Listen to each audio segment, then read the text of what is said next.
Well, Minister, if these university chancellors were students, you'd be asking them for their assignment, wouldn't you? Well, that's what Sally Walker has done. She's done a fantastic piece of work. She's looked at all the policies that universities have put in place when it comes to freedom of speech and academic inquiry. She's assessed them. 9 have passed with flying colours, which is great. And we've got Latrobe University as an exemplar that other universities can now look towards. But we've got other universities that still have more to do. And my hope is that they gave a firm commitment that they would have those policies in place by the end of the year, and that's what they'll do. But the problem is you've got 79% that haven't handed up their assignment, that haven't joined the new code, and one in particular, I think it's University of New South Wales, who claim that they have a better policy than the code that they're being asked to join. Well, in the case of University of New South Wales, Sally addressed that today. She said they've made statements, but what she wants to see is policies in place. So she has asked them to put policies in place, written policies in place, which go to the heart of the French model code, and I'm sure that that's what they will now do. Are you concerned that there's a reluctance amongst university hierarchy to be part of the code?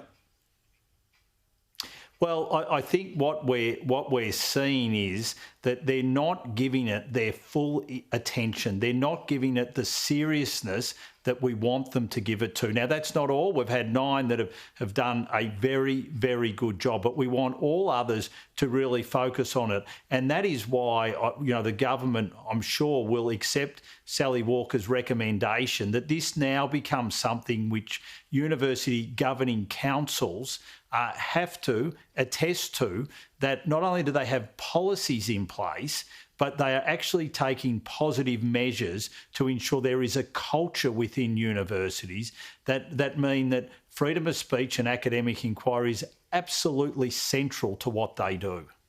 If there's some reluctance from these universities to get on the same train, could it have something to do with the fact that they don't want to upset the student apple cart, that somehow they know how students can be rather feisty and protest, and they don't want that? Or is this just because it's the end of the year and they've got other things on their mind?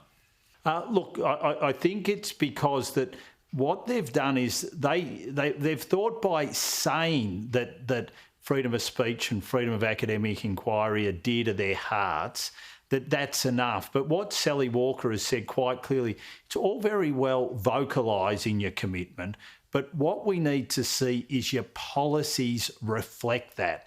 That's how you absolutely give surety to staff.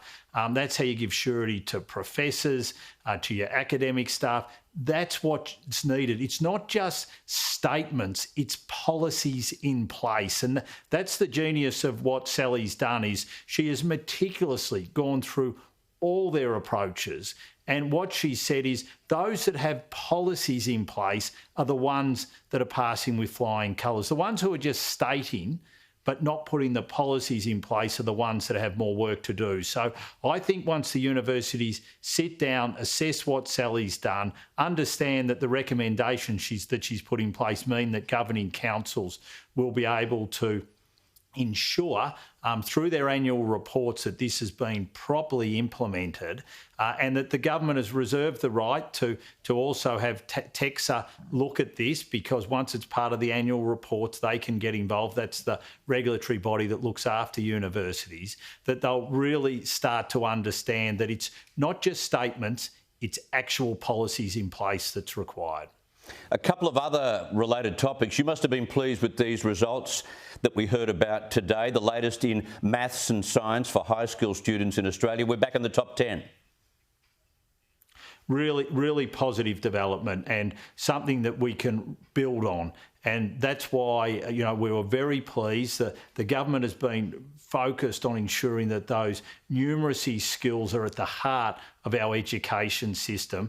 And if we can continue to do that, I think that these results are a very positive sign. We had those disappointing PISA results, which led to us focusing on ensuring that science and maths as part of the curriculum reviewed, become a key focus, and we declutter a lot of the other stuff so that we've got that focus on numeracy and on science. So this is a positive first step, but we've still got a long way to go, and that's why we will continue to keep pushing that we want at the heart of our school system that focus on numeracy and, of course, that focus on literacy, which wasn't examined as part of this recent test. And one last question about exemptions for more foreign students. The universities are obviously pushing for it. Where are we up to in reference to that?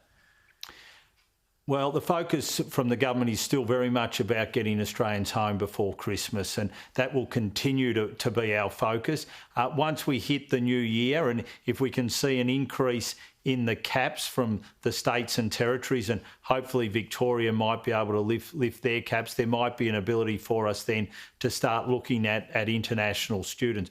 Obviously, 250,000 jobs domestically are created by our international student market, $40 billion worth of income. So we want to get that pipeline going again, but still our focus, and especially in the lead up to Christmas, is returning Australians, as I think it should be. Minister, thank you very much for your time. Always a pleasure, Chris.